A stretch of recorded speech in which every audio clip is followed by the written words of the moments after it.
ஒரு சில இதில் இட்ஸ் எ லோ கீ மேல் சேவியர் ஃபிலிம் அப்படி சொல்லி ஒரு காமெண்ட் நான் பார்த்தேன். யா அது வந்து எனக்கு அது பிரச்சனை இல்லை.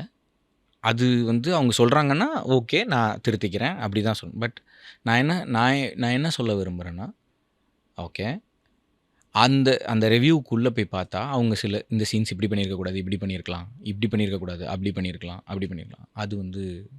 அது வந்து வன்முறையாக நான் பார்க்குறேன். என்மேல் செலுத்தப்படும் வன்முறையாக நான் பார்க்குறேன். ஏன்னா அதுக்கு யாருக்குமே ரைட்ஸ் உரிமை இல்லை. இல்லை. கண்டிப்பாக கிடையாது.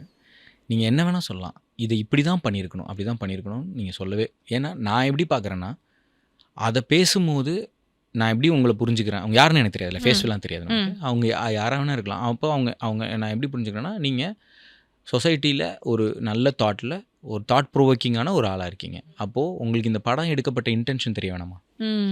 இந்த படம் என்ன இன்டென்ஷனில் எடுக்கப்பட்டிருக்கு? இது அப்படி ஆண்களை புகழ்ந்து பேசுகிறதுக்கு எடுக்கப்பட்ட படமாக இருந்தால் நான் இதையே எடுக்கணும்.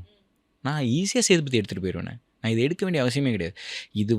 இந்த ட்ராவலில் சில தப்புகள் இருக்குன்னா தோளில் கை போட்டு தட்டி கொடுக்கணும், கொட்டலாம், என்ன வேணால் பண்ணலாம். அதை ஏற்றுக்கிறதுக்கு ரெடியாக தான் இருக்கேன்.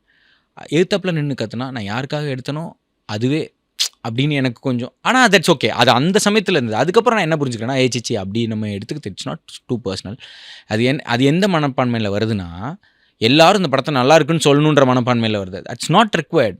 ஐயோ அவங்க சொன்னது சரி, அது லேட்டராக தான் எனக்கு புரியுது. நான் எப்படி புரிஞ்சுக்கிட்டேன்னா, சிச்சி அவங்க சொன்னது, அவங்க என்ன வேணால் சொல்லட்டுமே, என்ன வேணால் பண்ணட்டுமே, இட்ஸ் ஓகே, கம்ப்ளீட்லி ஃபைன் தானே. அவங்க சொல்கிற விதத்தை மாற்றிக்கணும்னு நம்ம ஏன் சொல்லணும்? அவங்க சொல்லிட்டு போகிறாங்க, தட்ஸ் ஓகே, சில் அப்படின்னு. அது கொஞ்சம் லேட்டர் பேக் சீட் எடுத்து யூ ஆர் சில்லிங் நவ. அது புரிஞ்சுக்கிறது கொஞ்சம் டைம் ஆச்சுன்னு சொல்ல வரேன்.